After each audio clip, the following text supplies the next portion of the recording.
Hola a todos. Sigamos viajando a través del cine, esta vez a un destino exótico y con un trasfondo histórico fascinante, Cuba. Para mí, este país no es solo un lugar con una rica cultura, sino también una parte de mi vida personal, ya que el padre de mi hijo es cubano. Pero más allá de lo personal, Cuba representa para mí un descubrimiento de valores únicos, algo que no encontraba en otros lugares y que ha formado parte de mi identidad latina. La manera en que los cubanos viven en presente con intensidad, disfrutando cada día como si fuera el último, me ha enseñado una nueva perspectiva de la vida.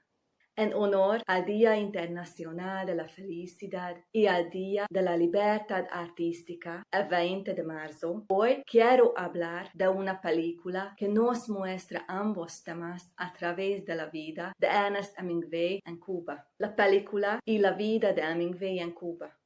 La película Papá, Hemingway en Cuba narra la relación entre un periodista estadounidense y Hemingway, permitiéndonos ver un lado más personal del escritor durante sus años en la isla. ¿Por qué Hemingway se sintió atraído por Cuba?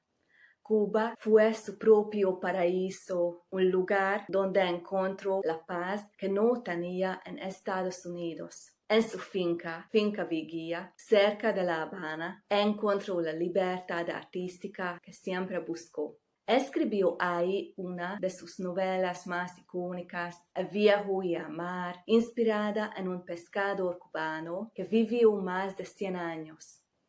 Dato curioso, esta fue la primera película estadounidense filmada en Cuba desde 1961, rodada en la finca real de Hemingway. La película no solo explora su vida personal, sino también el contexto político de la Revolución cubana.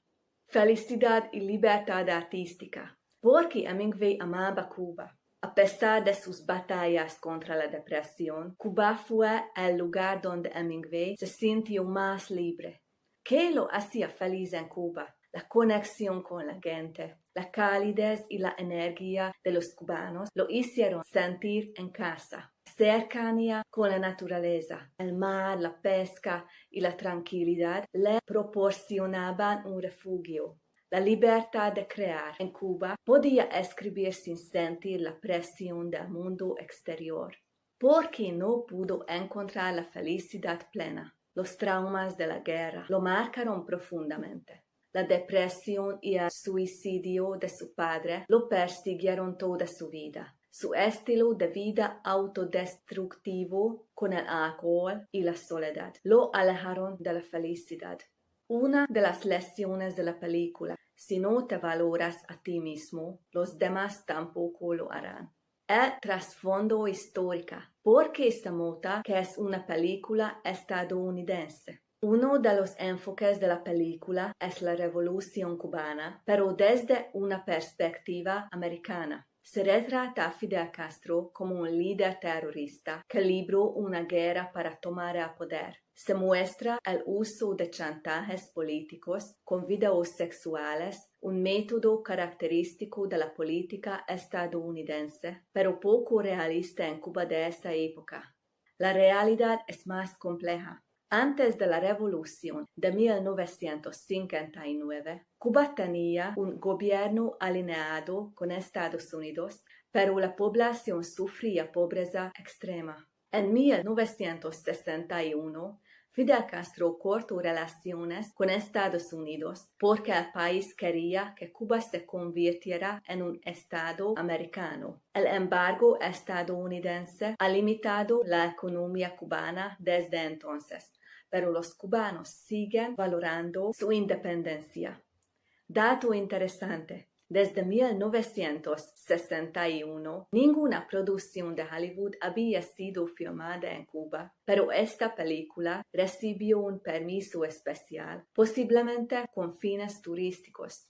Conclusión. ¿Qué nos enseña esta película? La vida de Hemingway fue una contradicción, la lucha entre la libertad artística y sus propios demonios internos. Cuba fue su paraíso, pero también su refugio contra una realidad que no podía escapar. Esta película no solo es un relato histórico, sino una reflexión sobre la felicidad y el significado de la verdadera libertad.